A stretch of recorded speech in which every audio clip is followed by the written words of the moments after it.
देश नीति केवल सच्ची और पक्की खबरें। नमस्कार, मैं मेघा हिंदुस्तानी स्वागत करती हूँ आपका देश नीति पर। आज बात करेंगे एक ऐसे रिपोर्ट के बारे में जो आपको चौंका देगा, शायद घबरा भी दे, लेकिन ये घबराहट जरूरी है क्योंकि देश के युवाओं का भविष्य इस रिपोर्ट के पीछे छुपा है। तो चर्चा शुरुआत करते हैं। देखिए, स्क्रीन पर नजर डालिए। वर्ल्ड ऑफ स्टैटिस्टिक्स की ये रिपोर्ट देखिए, जिसमें एक लिस्ट जारी की गई है जिसमें मोस्ट एडुकेटेड कंट्री, सबसे पढ़े लिखे शिक्षित देशों का ब्यौरा साझा किया है। इसमें आप देख सकते हैं south Korea, Canada, Japan, Ireland, Russia, Luxembourg, Lithuania, UK, Netherlands. ये सीरीज वाइज है कि किसमें कितनी परसेंटेज जो है साक्षात्कार लोग हैं, एडुकेटेड पढ़े लिखे लोग हैं। साउथ कोरिया में सबसे ज्यादा है, followed by Canada, followed by Japan. तो अब ये सीरीज देख सकते हैं। अगर भारत का नाम आप इसमें ढूंढेंगे तो शायद नहीं, आप गलत तरीके से ढूंढ रहे हैं। आप नीचे से शुरुआत कीजिए तो आपको भारत तुरंत नजर आएगा। लास्ट से चौथे नंबर पर हमारा भारत 20% साक्षरता दर के साथ है। पढ़े लिखे, रोजगार या युवाओं की स्थिति या पढ़े लिखे लोग जो है वो भारत में, हमारे मुल्क में केवल 20% है। कितनी शर्मनाक रिपोर्ट है। इस रिपोर्ट के अंदर भारत की स्थिति ये बताती है कि देश में सरकार ने 10 सालों से केवल राज करने का काम किया है और चुनाव के समय युवाओं को आकर्षित करने के लिए बयानबाजी का ही प्रयोग किया है। लेकिन असल में क्या सच्चाई है वो आपको दिखाते हैं। अब आप देख सकते हैं, लिखा है percentage of 25 to 34 years old having completed tertiary education, यानी कि अपनी टर्शरी एजुकेशन कंप्लीट करने के लिए 25 से 34 साल के युवा जो है वो 20% है। यानी भारत में 20% युवा जो है वो पढ़े लिखे हैं। कितनी शर्मसार कर देने वाली खबर है दोस्तों। अब सवाल उठता है कि आखिर ऐसा क्यों है।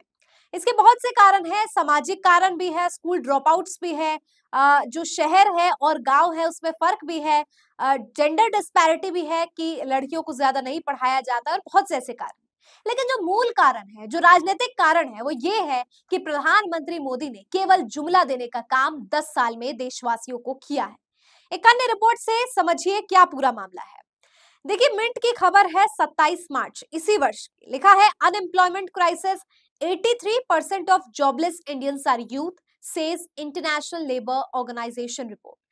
आईएलओ की रिपोर्ट बताती है कि 83% युवा जो है वो जॉबलेस है, बेरोजगार है, या यूं कहूं जॉबलेस इंडियंस जो है 83% वो यूथ है। अब आप समझिए कि देश का इतना बड़ा हिस्सा, या मैं कहूं ज्यादातर हिस्सा, ज्यादातर लोग जो है वो बेरोजगारी के मारे हुए हैं। इसके पीछे का क्या कारण है? देखिए, एक होता है एडुकेशन, शिक्षा दीक्षा, और दूसरी होती है उस एडुकेशन के जरिए आपने प्रयोग करके आपने जो है रोजगार हासिल किया। दोनों ही मामले में भारत की स्थिति बद से बदतर है। पहला ये शिक्षा लेने के लिए, सामाजिक कारण मैंने आपको बता दिए। दूसरा, अगर कोई व्यक्ति शिक्षित भी है तो भी बेरोजगार क्यों है? क्योंकि सरकार की नीतियां जो है वो उस तरीके की नहीं है जो रोजगार के माध्यम से या रोजगार में जो है ज्यादा अवसर पैदा करे, जिससे युवा रोजगार की तलाश में भटके ना, बल्कि अपने स्किल्स और अपने जो टैलेंट है उसका सही प्रयोग करते हुए सही रोजगार के माध्यम से अपने फैमिली, अपना समाज तथा देश को जो है नाम ऊंचा कर सके। लेकिन ये संभव नहीं हो पा रहा है। क्यों नहीं हो पा रहा है? देखिए, ये देखिए दृष्टि आईएएस की एक रिपोर्ट, या मैं कहूं कि एक थ्योरी है जिसमें लिखा है what are the current trends of youth unemployment in India, यानी पढ़े लिखे बेरोजगारों की भारत में क्या स्थिति है। यूथ अनएम्प्लॉयमेंट क्राइसिस आज भारत झेल रहा है, जिसमें हाई यूथ अनएम्प्लॉयमेंट रेट्स हैं। अनएम्प्लॉयमेंट रेट्स अमंग यूथ 15 से 29 साल के बीच में जो युवा है वो आज बहुत ज्यादा बेरोजगारी का मारा है। 2022 में अनएम्प्लॉयमेंट रेट यूथ की जो है वो 17.2% थी, और वहीं रूरल, शहरी जो जगह है वहां पे 10.6%। अब आप समझ सकते हैं विमेन और मेन का डिस्पैरिटी देखिए, gender disparity. The situation is particularly severe for young women with an unemployment rate of 21.6% versus 15.8% for young men. महिलाओं के लिए, लड़कियों के लिए स्थिति बहुत ही बेकार है, चिंताजनक है रिपोर्ट। लिखा education impart high educational attainment among youth is paradoxically linked to higher unemployment rates. अब ये माना जाता है कि जो जितना पढ़ेगा उसे उतना रोजगार मिलेगा, और जो जितना नहीं पढ़ेगा उसकी बेरोजगारी की स्थिति उतनी बनी रहेगी। मतलब एजुकेशन, हाई एजुकेशन को जो है वो लिंक किया जाता है unemployment rates. For instance, in 2022, the unemployment rate was 18.4% for those with a secondary education or higher and 29.1% for graduates compared to just 3.4% the illiterate individual. अब देखिए ऐसा कहा जाता है 2022 में 18.4% सेकेंडरी एजुकेशन जिसने कंप्लीट की है वो बेरोजगार रहते हैं, जो ग्रेजुएट्स है वो 29% बेरोजगार है और जो पढ़े लिखे नहीं है वो 3.4% अनएम्प्लॉयमेंट है। मतलब ये दोनों ही सिचुएशन लिंक्ड है। लेकिन जब आप एजुकेशन के स्रोत ही नहीं देंगे, आप अच्छी शिक्षा के अवसर ही नहीं देंगे, देश में स्कूल ही अच्छे नहीं होंगे, या स्कूल तो है लेकिन टीचर को सरकारी स्कूलों में देखिए एबीसीडी खुद नहीं आता है, संडे मंडे की स्पेलिंग नहीं आती है। और भारतीय जनता पार्टी के नेता चाहे वो मनोज तिवारी हो, रवि किशन हो, ये लोग क्या कुछ बयान देते रहते हैं। अभी रवि किशन का ताजा बयान था जिसमें उन्होंने कहा था कि युवाओं को शास्त्र के साथ शस्त्र भी उठाना चाहिए। मतलब भड़काऊ भाषण दिया जा रहा है, नफरती भाषण दिया जा रहा है और खुद के बच्चे जो है विदेशों से पढ़कर आ रहे हैं। ये भी एक उदाहरण है जिससे आप समझ सकते हैं कि भारत में नेता खुद के बच्चों को तो विदेश पढ़ने के लिए भेजते हैं, लेकिन आपके बच्चों को दंगों में, फसाद में और जो है भड़काऊ भाषण और नफरत की राजनीति में झोंक देने का काम करते हैं। देश में जरूरत है तो अच्छे इंफ्रास्ट्रक्चर की, अच्छे टीचर्स की, अच्छे फैसिलिटीज की, ताकि बच्चे पढ़ लिख जाए।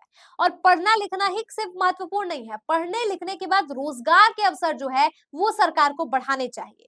जब बजट आया तब मोदी सरकार ने मुंह फाड़ के कह दिया बड़ी ही उससे कि हाँ, जो बजट में युवाओं के लिए बहुत कुछ किया गया है। जब चुनावी प्रचार होता है तब युवाओं के लिए मैनिफेस्टो में क्या कुछ नहीं लिखा जाता है, लेकिन धरातल पर लागू करते समय ये सारे वायदे, सारी चीजें कहाँ चली जाती है, ये सबसे बड़ा सवाल है। इसको लेकर अल जजीरा की 2024 की ही रिपोर्ट है, अभी ताजा है, देखिए लिखा है India silent youth crisis, college educated but poorer than a farm hand. यानी किसान से भी ज्यादा गरीबी एक कॉलेज के एडुकेटेड व्यक्ति में है, जो पढ़ा लिखा तो है लेकिन यूथ क्राइसिस का मारा है। वो उस त्रासदी का मारा है कि वो पढ़ा लिखा होने के बावजूद भी जॉब की तलाश नहीं कर पा रहा है, क्योंकि एग्जाम्स हो रहे हैं, एग्जाम्स, भर्तियां होती है रेलवे के, टाइम पर परीक्षा के रिजल्ट्स नहीं आते हैं। जो रिजल्ट्स आते हैं उसमें उत्तर प्रदेश में देखा आपने, मध्य प्रदेश में इससे पहले देखा स्कैम, टॉपर स्कैम निकल कर आता है। तो आखिर देश का युवा करे तो करे क्या, ये सबसे बड़ा सवाल है।